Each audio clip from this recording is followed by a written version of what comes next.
Hello everyone, my name is Christian. Welcome back to my hobby blog. Today I'm very excited because I have watched the first 3 episodes of Season Time, or Wheel of Time Season 3. Had a bit of a mess up there for a second, but I moderately liked this show before this season. I was really disappointed by episodes 7 and 8 of Season 1, but I thought the rest of it was very good. Season 2 I felt like was a big upgrade in many aspects of it, but it was still just a lot of weird stuff I did not like, such as the land storyline in Season 2. Uh, I'm trying to think any great problems with Season 2. I didn't really have any big problems compared to Season 1 as I did with Season 2. Maybe Ingtar's death I had a pretty big issue with. They took out half of the scenes anyways. If they'd kept them all, I'm sure it would have been awesome. But today we're talking about Season 3. It is now here. I'm very excited. And sure, I have not really given the highest praises for this show in terms of the writing, but I think everything else is just fantastic.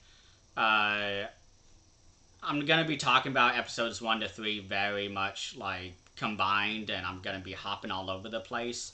Because I did write out all of my, I guess, strengths and weaknesses, I called them. Maybe strengths and questions, I should call it. Just to keep it with the Children of the Light, just for fun. But I'm not going to be going by plot lines, because for the most part, all of this stuff is pretty straight from the book. There's a lot of stuff that is different, though, that changes my opinion just slightly about how it's done in the show. And I guess without further ado, I think episode 1, I'll start with my strengths with the first 3 episodes, then I'll go into the weaknesses, because my list for strengths is about half of the length of the weaknesses, so I want to get the positives done first, so you guys don't have to slog through all my complaints or questions and all that.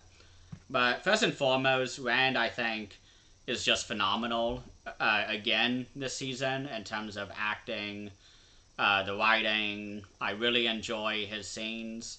Yosha's amazing playing Rand.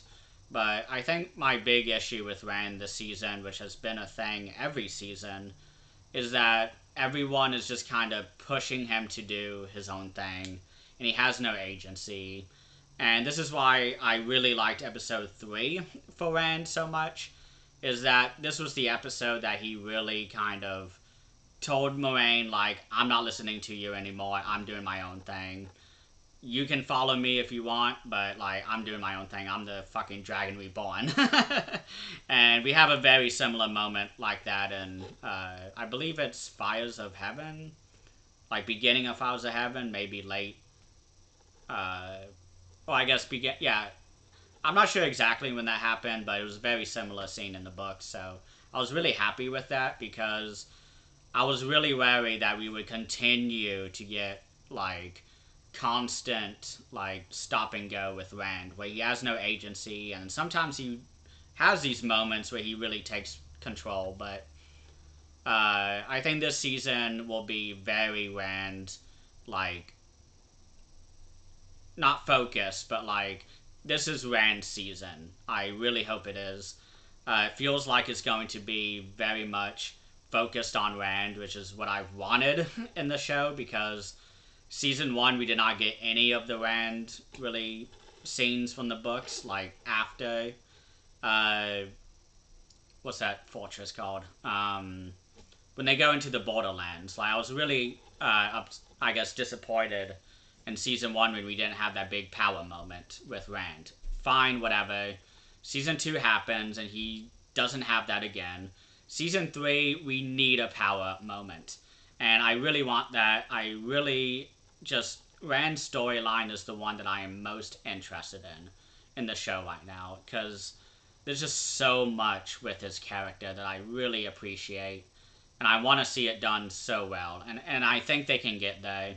And I've heard season 3 is even better than season 2 for those who have already watched it, but we'll see. They haven't, I guess, confirmed the ending, but I think they're going to get there. And I think they can get there. And I've heard season 3 is even better than season 2 for those who have already watched it, but we'll see. They haven't, I guess, confirmed the ending, but I think they're going to get there. And I think announced a season 4 yet, which is very worrying to me. I have a feeling it's going to be cancelled, is my gut feeling, but I'm really looking forward to the later episodes with Rand. And next episode, it seems like we're going to Iridian. So I really hope that like the majority of the episode is focused on Rand. We also get some mentions of the Shido. We see Ruark, who he looks fucking awesome in the show. He's really like big and buff, and he has like gray at the temples, as Robert Jordan would say. And it's just he just looks great. Acts really well. He definitely reminds me of Ruark from the books. When I saw him walking up to Rand and everyone else as they were coming down the mountain, or the spine of the world, I was like, oh my god. I was like, that's definitely Ruark.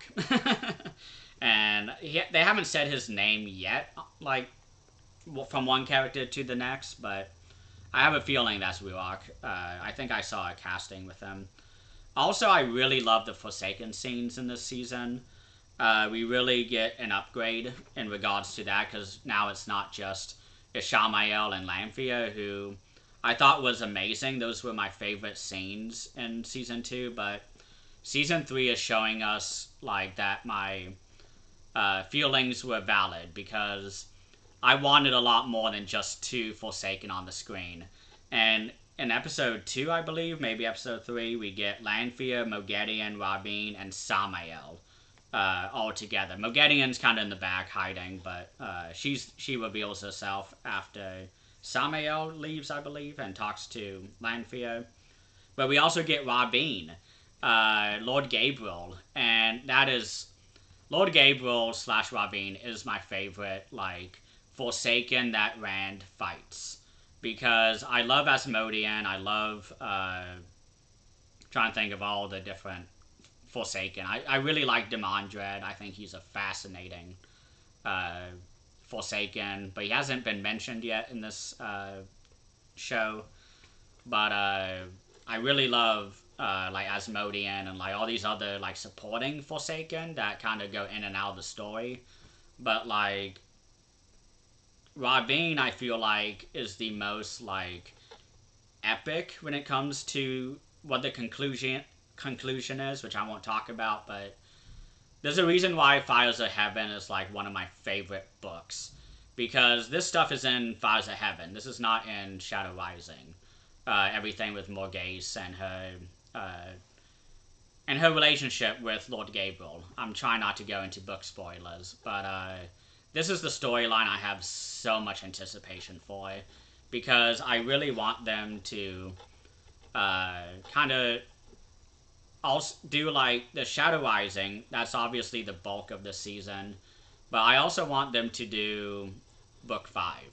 And it seems like with Matt, and I'll go into the Matt stuff soon, the Matt stuff, like, or like, yeah, it seems like we're having Matt like do his book 7 storyline concurrently with book 3, which is really fascinating for me how they're doing that. And I'm very curious if at the end of the season I will feel like that was worth the change, because that is a major change with Matt. And I'm for it right now. I don't mind it. He's going to Tanchico with Elaine and Nynaeve and Igraine. Well, Igraine's in the race. She's not with them. But, like, this is a group of characters I have a lot of hype for. Because I love Nynaeve, I love Elaine, and I love Matt.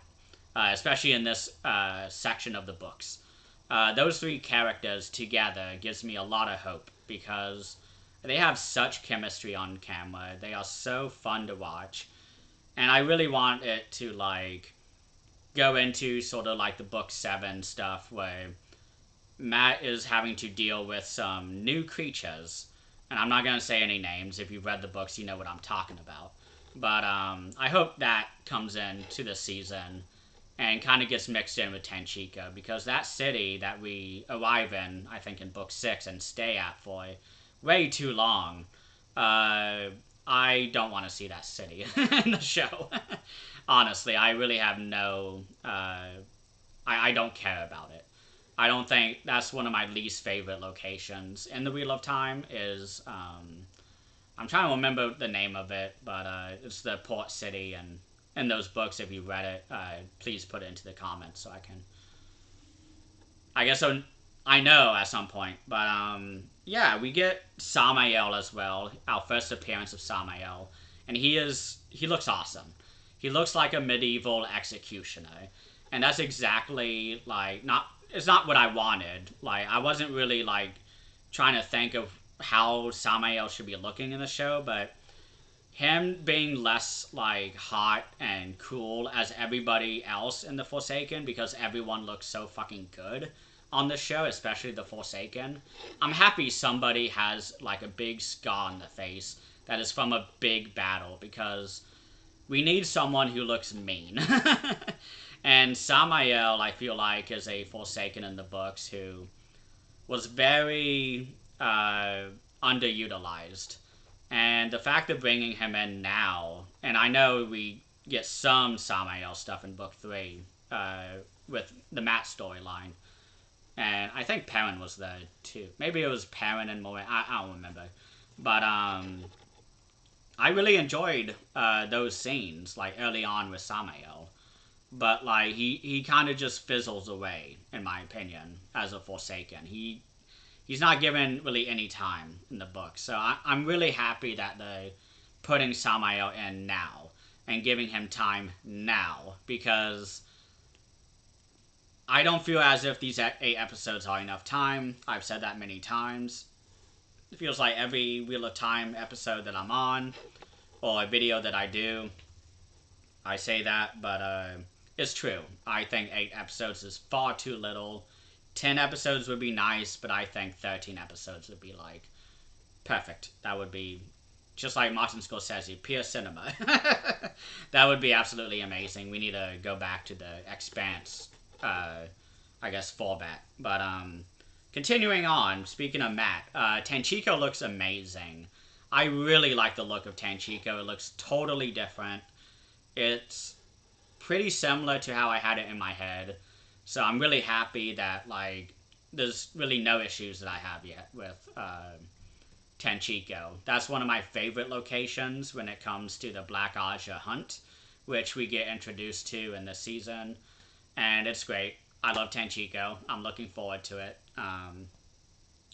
Seeing all the Sa'angreal and Terangreal and Angreal was a whole lot of fun. I love that. I love seeing the Sakanen, especially.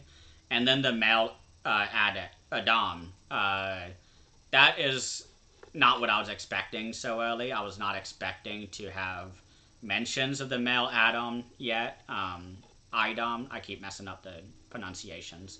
But yeah, I'm no spoilers about the books, but I'm very much looking forward to seeing more of that.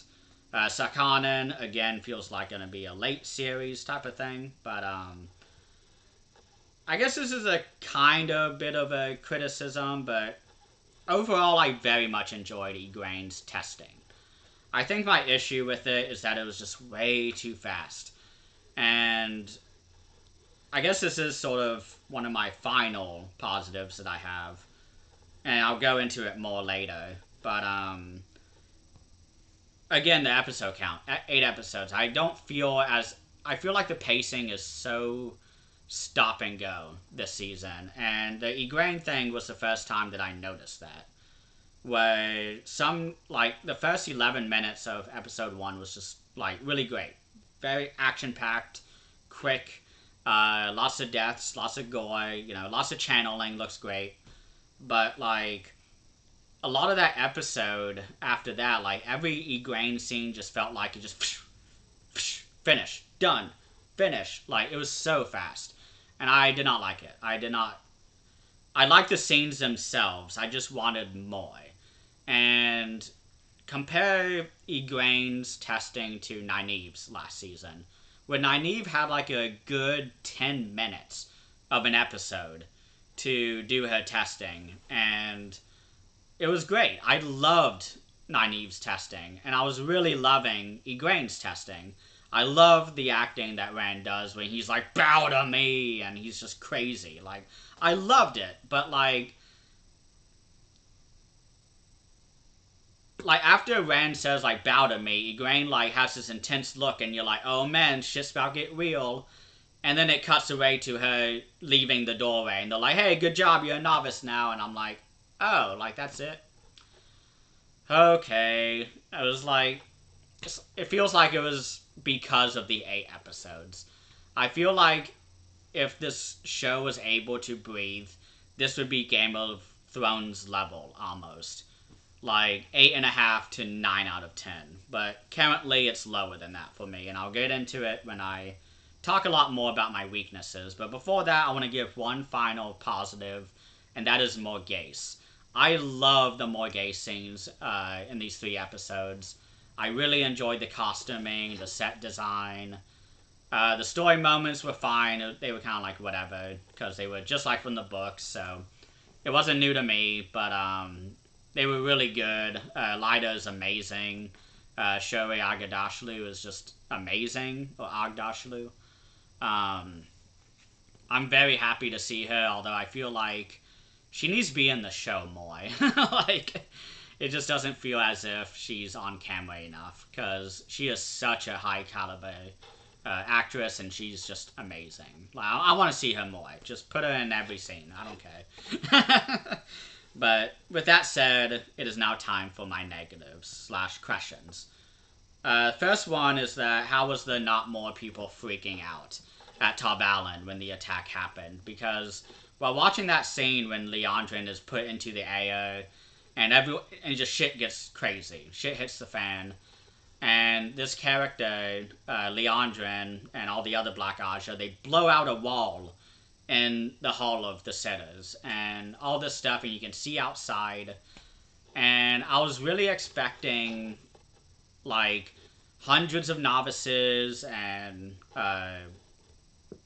it's novices and what are they called? Dedicated. Oh no, that's the Aiel.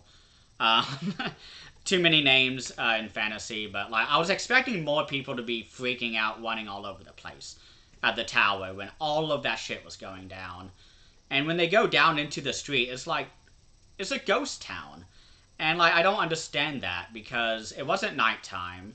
It was during the day when they were doing the scene. And I just did not understand that. And it took me out in terms of the immersion. And speaking of immersion breaking, maybe I'm just stupid, but like, I do not like at all that Leandrin was stabbed like twice, one in her heart through the back, and then like through her, like the other major artery in the human body, like, and then she just gets back up and just walks away without getting healed. And I'm like, how did that happen? Did I miss something? Was I on my phone, even though I wasn't on my phone while I was watching this? Like, what happened? Why did Leandrin get stabbed twice with 2 long swords? And then get right back up and have 0 damage or anything. Like, she looked awesome. She had, like, a blood face and, like, blood all over her. But, like, I did not care, like, about the scene because I was like, what is going on? I was like, this does not make sense.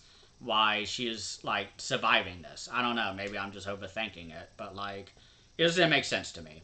And in the same scene, we get the death of Yvonne, which sucked. But, like,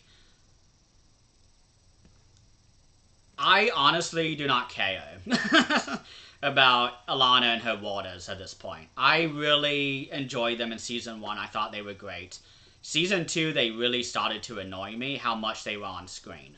Because it's just really...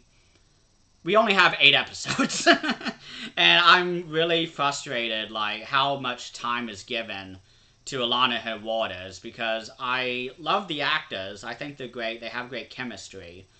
But the writing is just so, like, disappointing to me, because they're trying, like, Rafe and everyone else in the writer's room is trying to, like, emphasize the Aes Sedai water bond. And we have that. We understand now about the bond. And here we are in Season 3, and we're still getting everything with the waters, and I don't know, maybe it works for other people. I just don't care anymore, and I want to care, but I can't. When he died, I was sad for the most part because the actor I think is great, and he's not gonna get any more paychecks. But like, I don't know. I wanted more. Like, I wanted more from that storyline. And it was actually spoiled to me before I watched the episode that he would die from the fan event that was done last week, I believe. When they showed episode 1 early, I was spoiled on it. But, like, even if I had known that he was going to die, I still would not be that affected. Because I just don't feel as if we've given them too much time and not enough substance, is how I feel about that storyline. And I don't want to just, like, shit on that, because I love Alana, like, in the show. And I'm anticipating a lot of great scenes from books 4 to 6 that have to do with Alana and her waters, but the show is just moving too fast in some places. And it's just, it doesn't... This feels like a satire at this point to me. Like, I don't know, maybe I'm just being negative. But it feels like some scenes feel as if it's like SNL doing Wheel of Time. And they're actually, like, SNL, like, isn't doing, like, a comedy thing. The show is not laughable. It just feels like a fan fiction. And I don't take it as seriously as I do, like, Game of Thrones. Pre-Book 5. I just... We're on season 3 now, and I don't even care about these waters. And I don't know. I need to stop dwelling on this, because I don't care. But, next is that, Lanfear controlled the Bubble of Evil. In the books, it's a Bubble of Evil. But in the show, Lanfear works with Moiraine to try and convince Rand to go to the Stone of Tear, to Kalimdor. And I was so excited that we were finally getting some mentions of it. And I was like, okay, good. I was like, maybe we are going to Tear this season.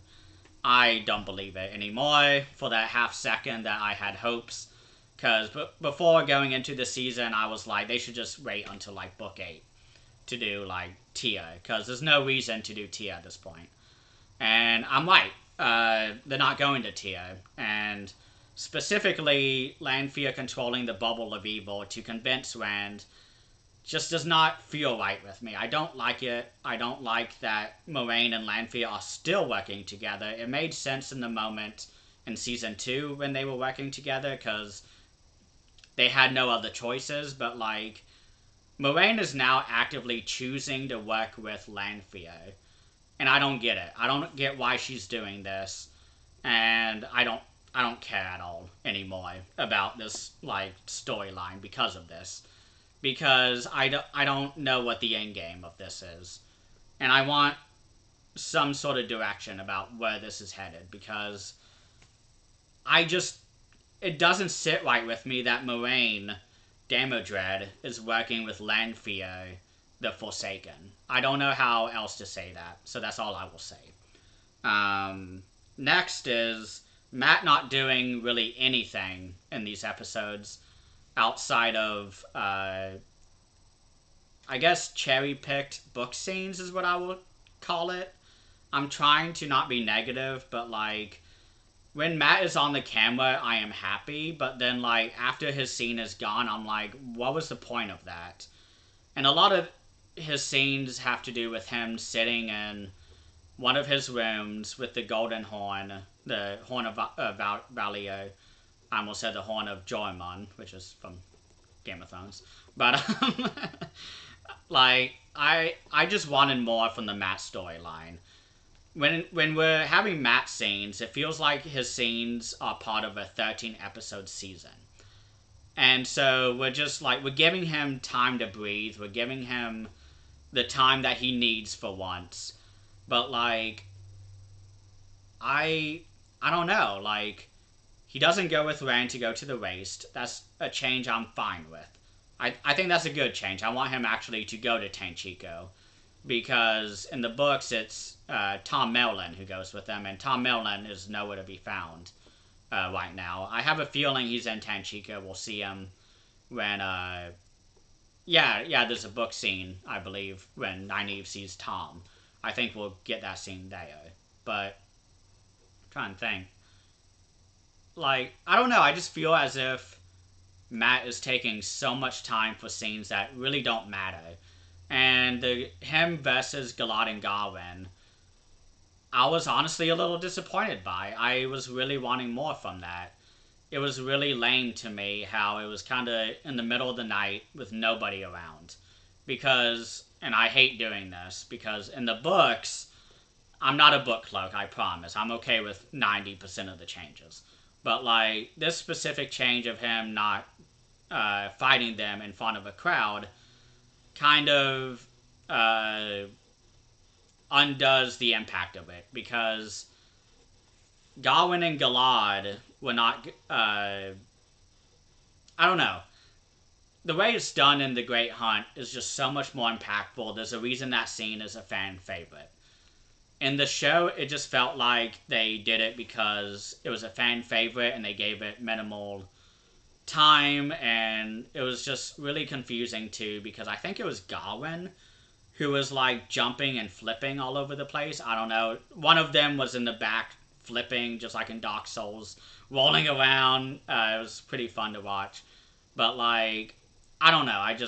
I wanted a crowd to see Matt beat up the two West, whatever, warders. I guess I don't know the warders in training, but like Galad and Garwin, I've said in the trailer reaction, I don't care about them. I don't like them in the books. I like them more in the show because they acted really well and they're really funny too. How everyone's just kind of like, oh yeah, Galad, yeah, he's still his self-righteous asshole self, huh? And Elido's like, yeah, like he sucks. Like no one likes Galad, but Garwin is just this, sexy man that everyone is just slobbering over, and he looks good. I'll admit. And it was just fun, like watching it. But like after that duel, I was kind of like, wait a minute, like what? Didn't they do this like in front of a crowd? Like that was fun because you had people like taunting Matt and like having their jaws drop when he wins the fight, and it's so fun. They hand him his coins, and he's like, bye, and he walks out with his bow staff. Like it's great. And we didn't really get that in the show, which is fine. I mean, I'm not going to give it -2 points because of it, but it's just a little nitpick of mine. But I'm a little confused because we get men this season again, which is fun. I love men. And she has a viewing of Matt where he is hanging by his head, by his neck, I guess. Not by his head. But and you see a red door frame around him, and that is straight from the book, the red door frame, I mean. But, and please correct me if I'm wrong, nobody corrected me during the trailer, but I swear that we saw the red stone door frame in the trailer. And if this is basically going to be that moment where Matt sees himself being hanged, and we don't go to the red stone doorway, like that's a big mistake in my opinion. I love the red doorway that's in the books. I'm trying not to say red stone doorway because it's too much. But like I really love the red doorway in the books. I think it's very important for the storyline. And I was especially excited to see Matt go through them. And it seems like we're not getting it. So that's my question is, where's the red door? I thought it was in the trailer. I really hope that we get more of it soon. Because I really want to see some Eelfin and Elfin. And I want more creatures in these seasons. In my fantasy series. But, another thing that I didn't really like was the change with Perrin's cherry blossom scene. If you know that scene in the books, you know how gut-wrenching it is. You know how powerful it is. And in the show is just kind of... I like the scene, but it doesn't have the impact that it had in the book. And I think that just is a consequence of having Perrin be married at the beginning of the series. So, yeah. I did not like that change. I don't think there's really anything else to say with that. I have already said the pacing is very stop and go. The pacing is like either really good or it's like just slogging and feels like a 13 episode season. And I know it's not a 13 episode season. We don't have 5 more hours of like character development and great, dialogue and all. We don't have that. We don't have time for any of this. So all these action packed scenes are amazing. And I love the Rand scenes. Lan is great as always with Nynaeve. I love those scenes. It was fun actually getting the tattoo on the back of one of the Aiel women. She has like the golden crane on her back, and it's like, hey, I'm from Malkier. Like, hey, And her name is Melindra. If book readers are watching this, you know who Melindra is, and I don't want to give any teasing for those who haven't read the books, but very interesting. I'm very much looking forward to that storyline. Seems like Lan is now taking Matt's storyline from book 4 and is taken over, which is fun. I'm okay with that scene. Well, I'm okay with that change because I don't know. I really like the idea that there's like Malkieri walking around within each like civilization, but especially the Aiel. Like, it makes sense. Her background makes sense. So I really like. This is another thing. Is that I did not really like at all that Rand and the crew walked to the Aiel Waste. I wanted way gates. I wanted maybe a gateway, something, but instead they just walked there, which is fine, I guess. But like, the show really makes it out as if it's a really easy journey that anybody can take, because there's plenty of water, there's no danger on the road, there's no dock friends, surprisingly. Nothing. There's no creatures, no dock friends about, nothing. And I don't know, it's just, I wanted more from those scenes. Like, I don't mind it, but I just want more. And this is why I will continue to hop on the episode counts. 8 episodes is not enough. I was making sure the camera's still going. But, like, I just want there to be more scenes in this show. And 8 episodes is making it obvious how quick they have to move through these episodes, through each plot line. Because after episode 3, we're halfway done, feels like, with The Shadow Rising. And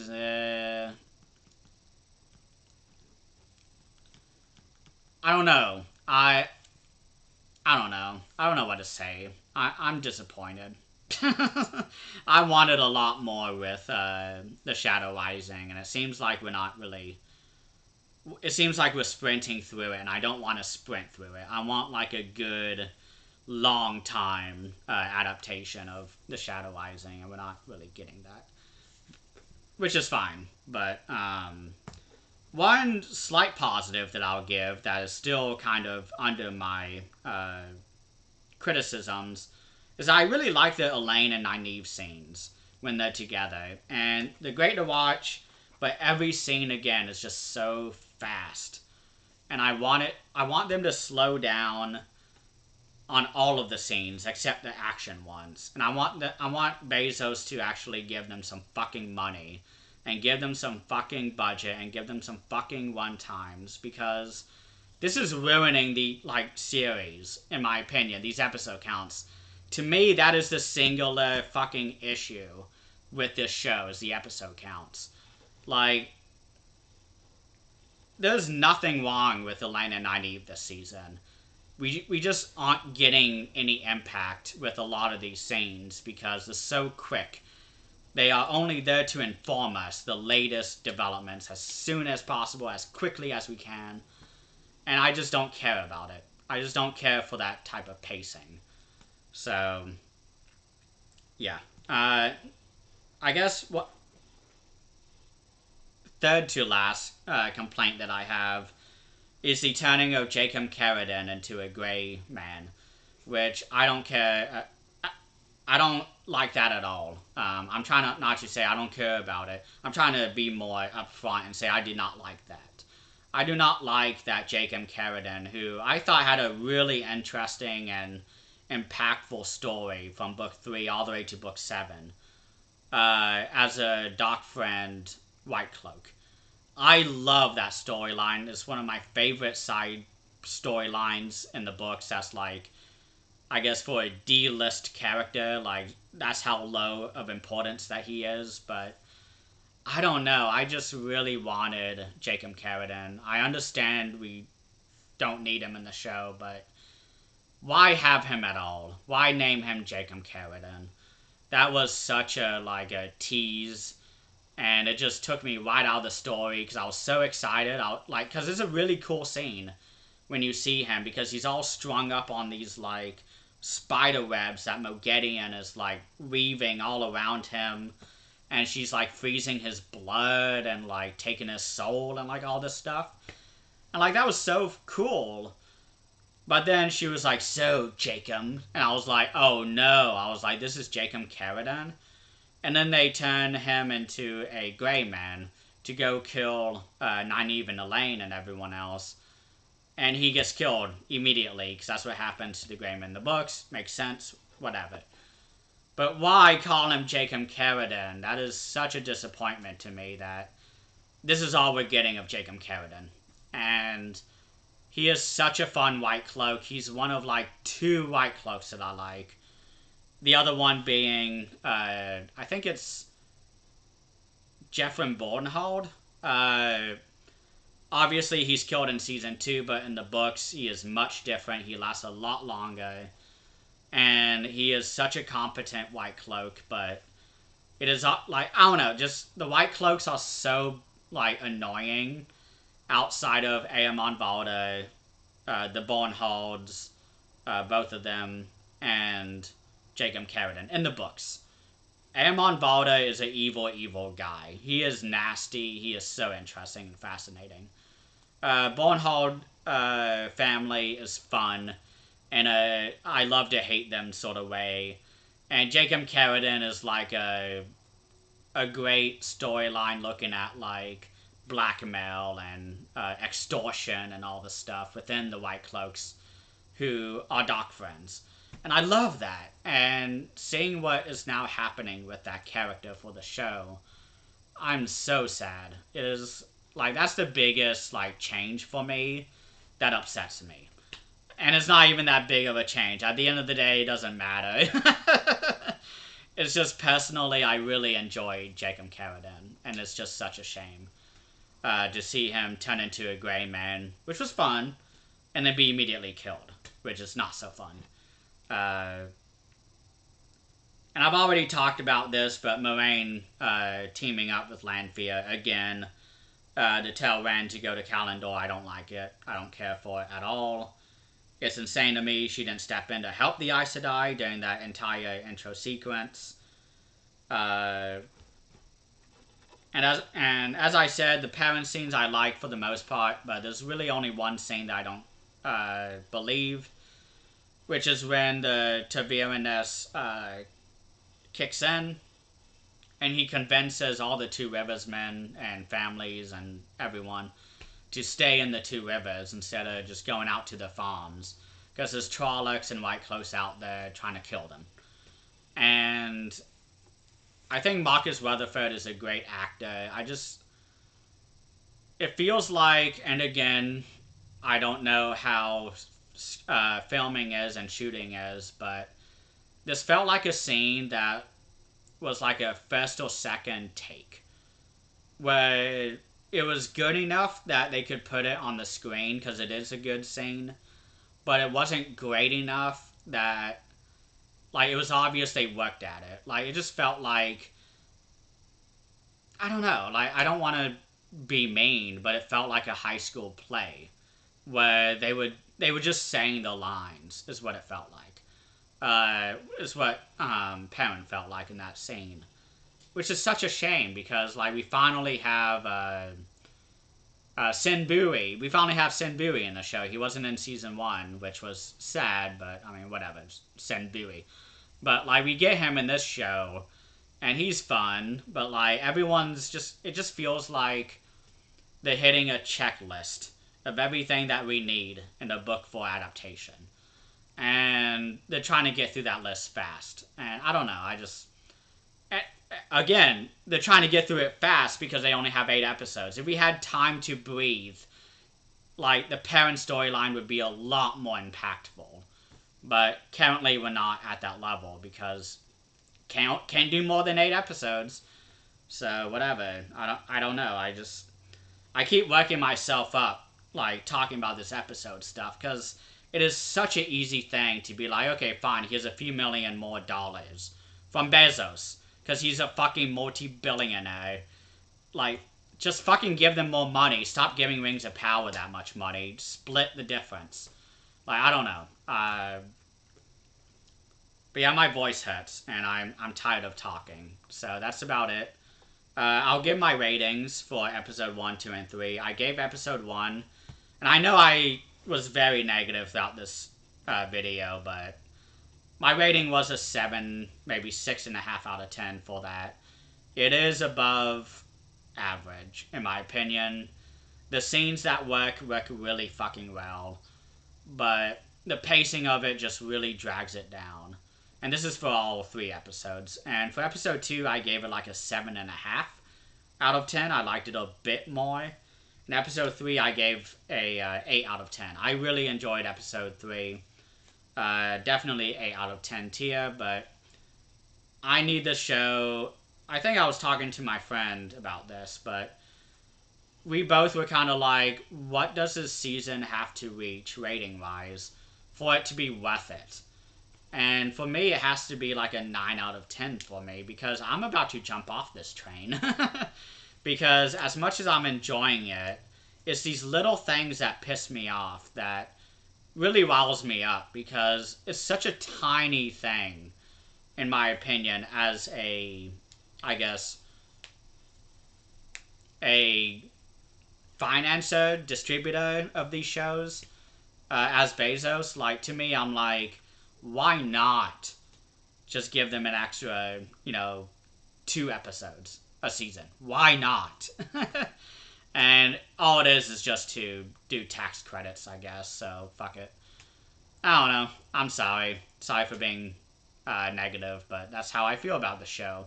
It could be so much better. So thank you all so much for watching, and please have a great rest of the weekend.